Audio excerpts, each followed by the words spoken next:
In this video, we're looking at the asset register. In particular, the asset register view. We'll look at selecting groups, the columns in view, the page size, searching assets, and using tools and other options. Let's start by viewing the groups.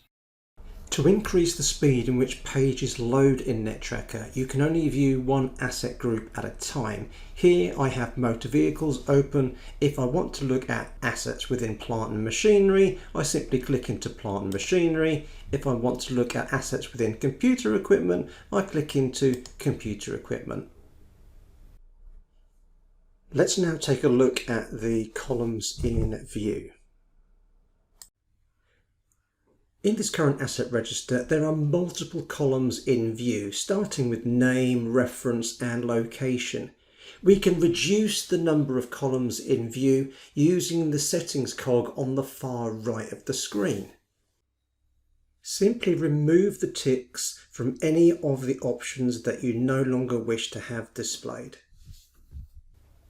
After removing more than half of the columns, my asset register is a little easier to look at. I can see the name of the asset, when it was acquired, and what the current net book value is, as well as the salvage value, possible sale proceeds, and a gain and loss on sale if applicable.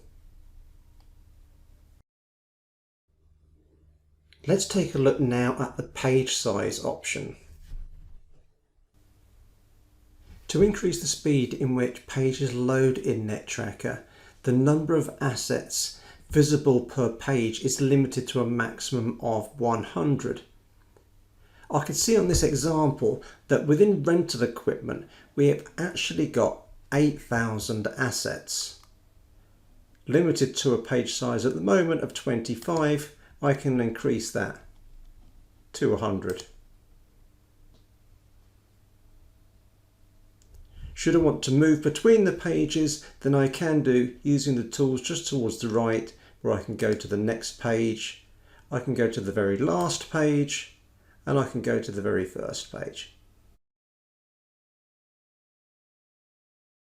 So don't be alarmed if you've just imported your assets and you don't see them listed. It could be that your page sizing has not been used before and it could be blank. You just need to make sure that you've got that page size set correctly so that your assets are visible. Let's now take a look at the option to search for assets. First of all, it's important that we are searching within the correct group. If I'm looking for the surface book and I'm searching within plant and machinery, no assets are found. However, if I look into computer equipment for a surface book,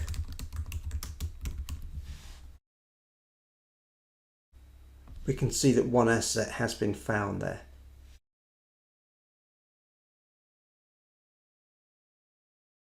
Finally, let's look at some tools and other options within the asset register view. From this screen, we can see the current financial year. If we've been using nettTracker for more than a year, we'll be able to look back at previous financial years by clicking on the calendar icon.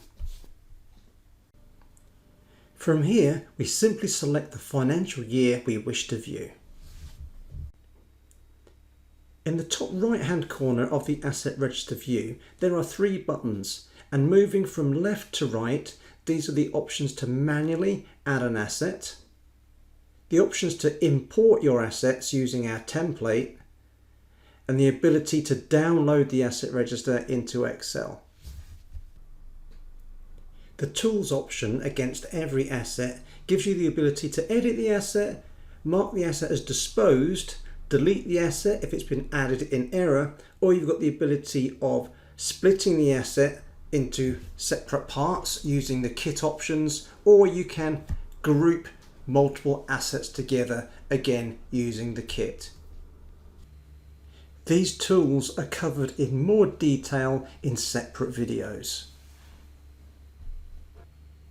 Finally, by clicking on the magnifying glass to the far right of each asset, we can see the depreciation history and we can also see the audit trail for the asset.